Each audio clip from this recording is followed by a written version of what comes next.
Les enfants sans identité vont être les proies idéales pour les trafics de toutes sortes. Les trafics mafieux, les trafics sexuels et puis les trafics militaires.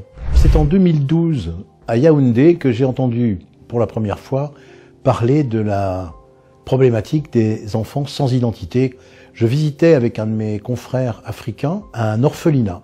Et au long de la visite, le directeur de l'orphelinat, me parlant des enfants qui étaient là, me dit « En plus, ils subissent une double peine. Non seulement ils n'ont pas de parents, mais qu'en plus, ils n'ont pas d'identité, qu'ils n'ont pas eu d'acte de naissance. Nous avons découvert un véritable drame humanitaire qu'on a appelé par la suite les enfants fantômes. Un enfant fantôme, c'est un enfant qui n'a pas été déclaré à l'autorité publique au moment de la naissance. Pour des raisons financières, parce que dans beaucoup de régions, l'acte de naissance est payant.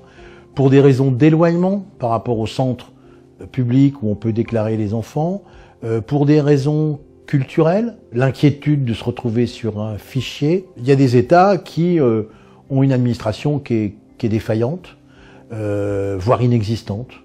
Pour un enfant, ne pas avoir d'identité est une chose terrible. Les conséquences pour cet enfant, elles peuvent être d'ordre individuel. La première fois qu'il sera confronté à une difficulté, c'est qu'il ne pourra pas rentrer en classe de 6e, parce que pour rentrer en classe de 6e, notamment en Afrique de l'Ouest, il faut avoir un extrait de naissance. Il ne va pas pouvoir accéder à la santé.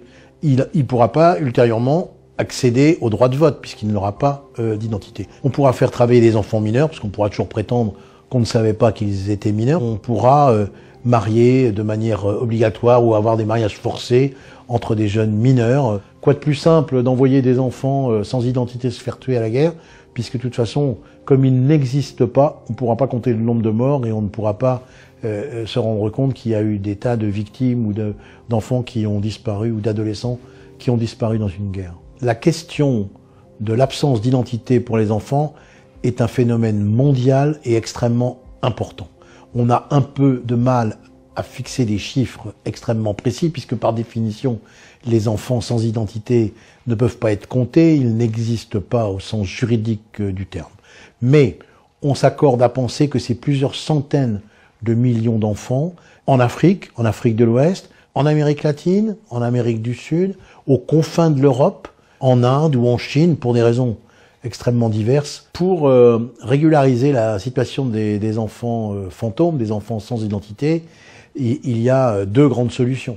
La première est que l'État se dote d'un système d'état civil performant, mais pour tous ceux qui ne bénéficient pas de cette chance, eh bien, il y a une possibilité, disons, de se rattraper en se faisant déclarer ultérieurement. Il y a une procédure juridique qui est assez simple. On a fait dans le notariat un grand nombre de missions d'accompagnement. C'était au Niger, le notariat français, l'association du notariat francophone et la chambre des notaires du Niger.